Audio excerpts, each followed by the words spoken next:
est une sœur d'ailleurs.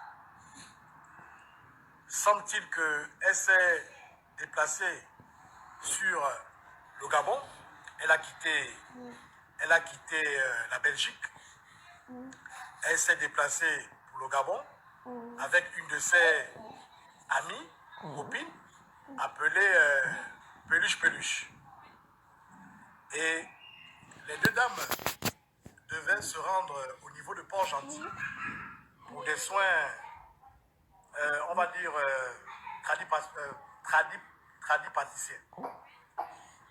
Et il s'avère que, en suivant ces soins, la dénommée Pamela est décédée. Nous avons tous vu les vidéos, les témoignages qui sont venus d'Europe, du Cameroun, un peu partout, qui alimentaient ce décès. Mais, grandement surprise parce que il y a Sa Majesté la Bigance qui m'a envoyé le numéro du papa de Pamela pour que je puisse m'enquérir de la situation, de savoir qu'est-ce qu'il en est exactement. Parce qu'il faut dire une chose, c'est que Pamela était en Europe, elle est venue pour des soins et elle a trouvé la mort. Donc, aux environs de 20h hier, 22h, j'appelle le papa de Pamela pour lui dire ce qui se disait au niveau de l'Europe. Et je lui ai posé la question de savoir comment allait sa fille. Il m'a dit qu'il avait eu sa fille la veille et que sa fille allait bien, qu'il n'y a pas de souci, que tout ce qui se dit était pur mensonge. Avec les RIP et autres qui se succédaient sur Facebook, j'ai rappelé le papa de Pamela encore ce matin. Ils m'ont fait comprendre que le jeudi, Pamela était avec eux, ici au niveau de Cherco. Parce qu'il faut dire une chose, je suis précisément en ce moment chez le père et la mère de Pamela à Cherco. Donc, ils m'ont laissé entendre que Pamela était venue leur rendre visite le jeudi. Ils ont d'ailleurs pris un pot ensemble. Oui, et le vendredi, Pamela s'est déplacée pour Port-Gentil. À 17h30, Pamela a rappelé ses parents. Elle a fait comprendre à ses parents qu'elle était bien arrivée. Elle a envoyé à son papa les unités. Et elle a laissé les consignes à son papa en disant à son papa que papa, le traitement que je vais suivre, on ne pourra plus s'appeler pendant 3 jours. Parce que c'est un traitement qui va durer 3 jours. Donc en réalité, Pamela décède soit le vendredi, soit ou alors le samedi matin, mais toujours est-il que les parents ne sont pas tenus informés. Donc, lorsque je les rappelle ce matin, pour leur parler de la rumeur persistante qui court, c'est comme ça qu'ils ont décidé, le père et la mère. D'abord, je vous les présente, ils sont là. Le père et la mère, je vous les présente. Ils sont là. Le père et la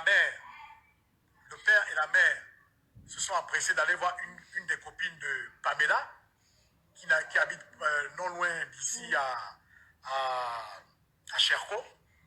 Et ensemble, ils ont appelé au niveau de la France. La France a renvoyé un numéro du Gabon. Et quand ils appellent au numéro du Gabon en question, c'est là où il y a un jeune homme qui répond et qui confirme aux parents le décès de Pamela. Donc, la question que nous nous posons déjà au départ, c'est que pourquoi est-ce qu'ils n'ont pas tenu informés les parents de Pamela, en l'occurrence Peluche, je ne connais pas son vrai nom, parce qu'elles sont arrivées à 2 d'Europe. Comment se fait-il que l'autre décède? Les parents ne sont pas au courant. Hein? Les parents ont eu leur fille pour la dernière fois vendredi.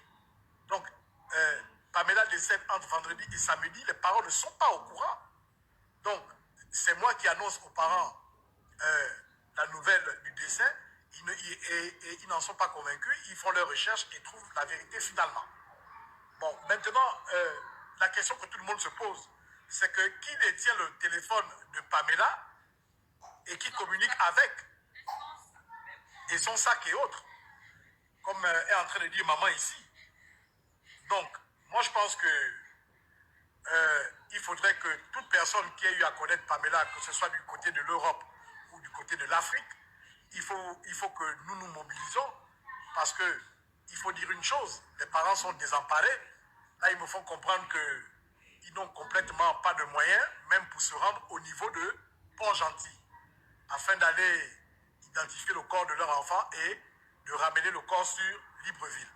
Donc, il faut faire large diffusion et il faut faire comprendre à ceux qui sont amis à Peluche, de faire comprendre à Peluche que c'est pas comme ça que les choses se passent. Vous êtes partis à deux quelque part. Et comment se fait-il que l'autre décède et tu ne fais pas signe aux parents de la défunte, et de rentrer en contact rapidement avec les parents. Et vous allez peut-être trouver que je suis, que je suis assez empirique ou je ne sais pas trop quoi, mais je vous dis une chose, nous savons tous que Pamela avait des biens, si bien au niveau de la Belgique que du Gabon. Donc, toute personne qui est amie à Pamela au niveau de la Belgique ou de la France, il faudrait que vous commenciez à voir certaines autorités ou je ne sais pas trop qui pour sécuriser ses biens. Il faut commencer par sécuriser les biens de Pamela là-bas à l'extérieur qu'elle a. Ceux qui connaissent ce qu'elle a comme bien là-bas. C'est très important. Parce que si déjà les gens sont de mauvaise foi, n'arrivent pas à annoncer le décès de Pamela au temps T, à l'instant T, c'est que peut-être qu'il y a des calculs. Hein? Donc, ce que je veux vous faire comprendre, c'est que mobilisons-nous pour accompagner les parents que vous voyez ici présents, afin qu'ils puissent se déplacer pour se rendre sur Port-Gentil. Vous avez le papa de Pamela qui est là, monsieur Evunja lui-même. Donc, vous comprenez que c'est quelque chose d'assez délicat. Hein? Et comme je le disais tantôt, toutes les personnes qui suivent ce direct, qui sont avec Pamela là en ce moment, hein, essayez de vous rendre, de lui rendre honneur. Ce n'est pas la peine de faire comme vous êtes en train de faire. Elle a un papa. Je vais donner le numéro du père de Pamela ici devant tout le monde pour que toute personne qui a une contribution quelconque à donner puisse l'appeler et pour pouvoir prendre plus d'informations.